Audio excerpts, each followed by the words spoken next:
નમસ્કાર ખેડૂત મિત્રો, સ્વાગત છે તમારું ખેડૂત ચેનલની અંદર। આજે તારીખ 7 ઓક્ટોબર 2025ને વાર મંગળવાર આજના ઊંચા માર્કેટ યાર્ડના તાજા બજાર ભાવ। તો ખેડૂત મિત્રો, આજે ઊંચામાં જીરુના સૌથી ઊંચા ભાવ 4312 રૂપિયા નોંધાઈ રહ્યા છે। આજે પણ જીરુની બજાર 4000 થી 4500 વચ્ચે ટકેલી જોવા મળી રહી છે। દરરોજ વધઘટ સાથે જીરુની બજાર રહી શકે છે।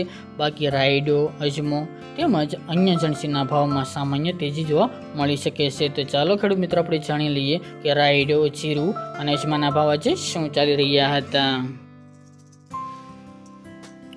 ખેડૂત મિત્રો, આજના ઊંચા માર્કેટ યાર્ડના તાજા બજાર ભાવ જોઈએ તો જીરું 3100 થી 4312 રૂપિયા, વરિયાળી 1021 થી 4150 રૂપિયા, તલ સફેદ 1500 થી 2040 રૂપિયા, સુવા 1000 થી 1500 રૂપિયા અને અજમો 950 થી 2900 રૂપિયા। તો ખેડૂત મિત્રો, આ તાજના ઊંચા માર્કેટ યાર્ડના તાજા બજાર ભાવ।